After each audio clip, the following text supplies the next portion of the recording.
Hello and welcome to the Growth Vantage Podcast. My name is Garrett Vita and I'm your host. This podcast is for entrepreneurs and real estate investors to help them really understand and what lies behind the behaviors of those effects as well as the causes of their behaviors. And so it's so important for us to really understand those aspects so we can better tailor our decisions and better proactively plan for the future for our goals. And today we're going to be talking about the four frameworks behind success.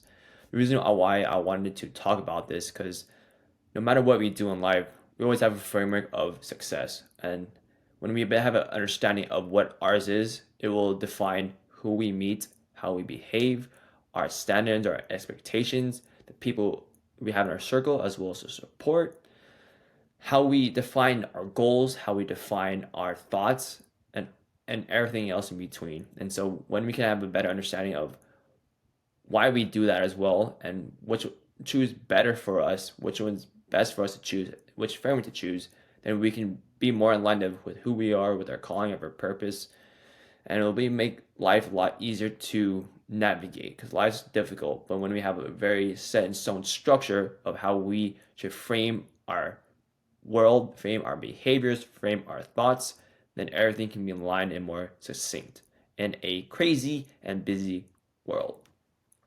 So the four frameworks that we're going to be talking about are societal, as well as that can refer to your friends as well.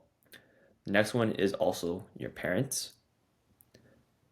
Another one is yours, and the last one is faith or in a higher power beyond humans. Referring to God, Allah, whoever may believe in. And so the important thing to really understand about each is that what you do and how you frame and what you choose will affect the rest of your life.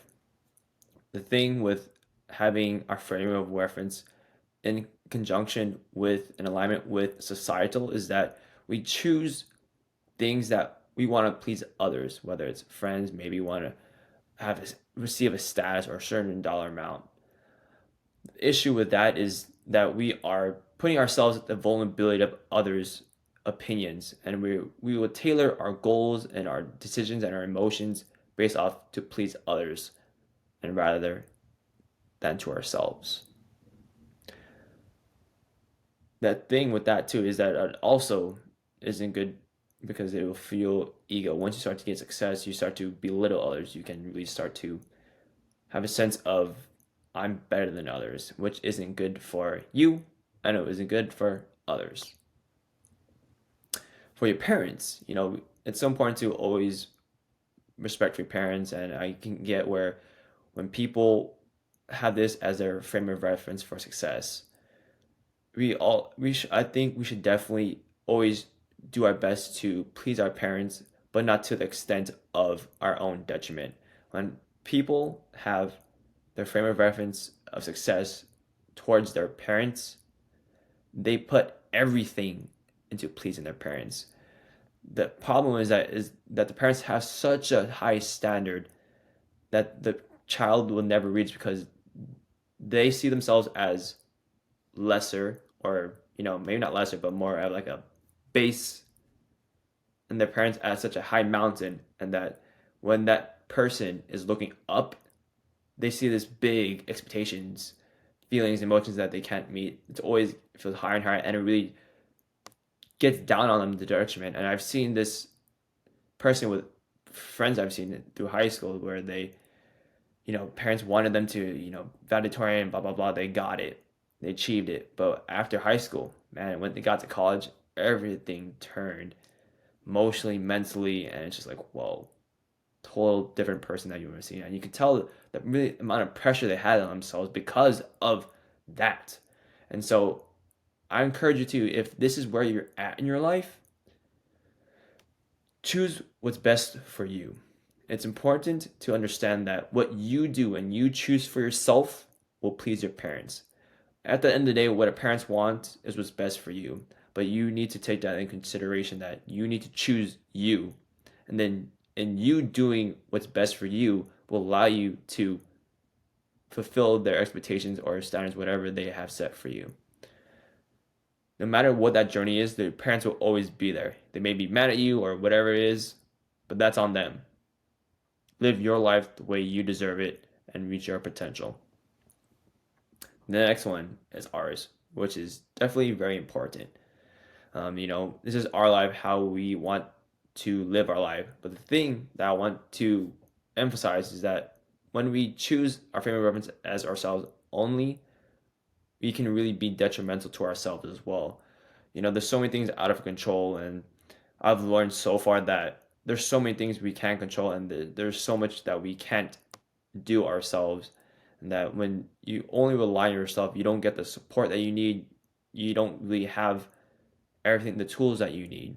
And there's so many self-made millionaires, but when you really think about it, they're not self-made. They have support. They've done tons of courses, gone tons of conferences, and no one can do it by themselves. And so when you have a frame of reference to yourself, just be mindful of where you're at in your headspace, where you're at with your headspace, with your emotions, with your resources, where you're at mentally. I think that's so important because I think that's the hardest part too, when you have a frame of reference for yourself, and which I've had for a very long time, is that at a certain point in life, you don't know who you are. You get lost. You're kind of confused on who you are, and this was definitely for me when I was a life coach. I was doing life coaching. I thought this was supposed to be my calling because I chose for me. What I was doing was good work for others, but then something inside didn't feel right, and I felt all this friction. And so I got to understand, like, why is this happening to me? This is my decision. I'm doing this for me. I know it can impact others, so that's why I'm doing it as well. But I realized that there's an alignment that we need, which leads you to our next point, is to the higher power, to our faith. And I think there's so much things that out of control why we are here in this world that we don't understand. And I think that's why it's so important to have a frame of reference of a higher being or faith. Or for me, my case is God. I'm not saying you need to choose that as well, but I want you to be aware of each of those steps so you know where you're at and choose what's best for you. I want to give my opinion because I want to share with you how it's affected me. And so, going back to my life coaching example of where my frame of reference at that time was myself. I was going through that transition where, it's so interesting how life coaching was I was so grateful. I mean, so grateful for it, but it didn't feel right for some reason. Trying to, I don't know why it felt that way, but it just felt in alignment. I felt confused on like who I'm supposed to be, what my potential was supposed to be. And when I started to like really, I guess at that time was more subconsciously understand my frame of reference was not supposed to be that. I realized I shouldn't have been in faith. Many people in this world have a faith, Christianity, Buddhism, Judaism, whatever it may be.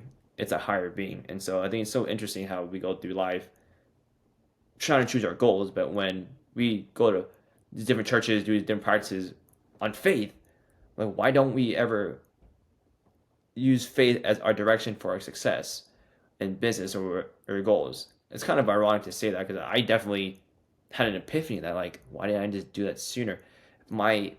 If God is my North Star, why aren't I choosing His definition of success for me and trying to better understand that?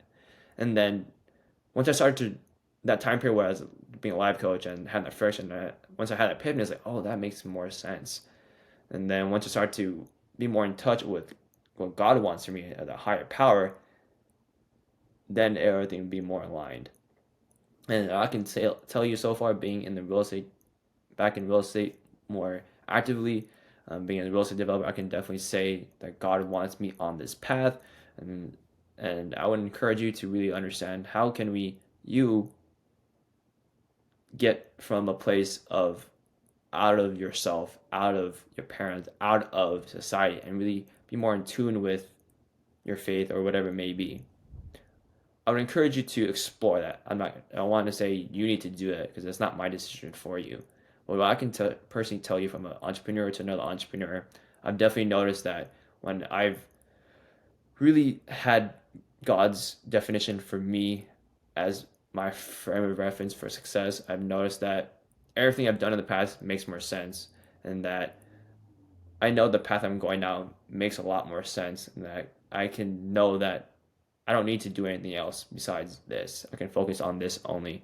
Because the issue that I was encountering too was life coach. Within life coach, I was thinking about so many other things. I need to do this. I need to try that. I can try that. You know, blah blah blah. But when you have one core structure from your faith, from I've learned is that nothing nothing will be more than that, but will be more of a complement. As a life coach, it has always had to be the same, and it was being like different parts, being different places, and so I just felt very like spread apart. But when I started to understand like what that meant from a faith standpoint, what success from a business standpoint was in regards to me, oh, okay, this makes more sense. Why we do everything in faith, why we do everything as entrepreneurs, and how everything is cohesive in regards to you. And I could say, from an emotional standpoint, it's definitely more peaceful, more aligned. I've definitely felt more focused. I don't have any conflicts of like, do I need to change industries or different niches, whatever it may be. No matter what frame of reference you choose, make sure you choose one that is best for you in alignment with your heart, your calling, your purpose. Once you know what your frame of reference is and what path you choose, everything will be aligned. And you'll know based off what your heart is telling you. Again, take a few minutes or however long you need to really understand where you're at with these different frameworks. Which one do you want to get to? Which one are you striving to be? And choose one. Whether it's societal, your parents, yourself, or your faith or your higher power. Thank you so much for listening. I'm so glad that you took the time out of your day to listen to this. Comment, like, subscribe, and I'll see you next time.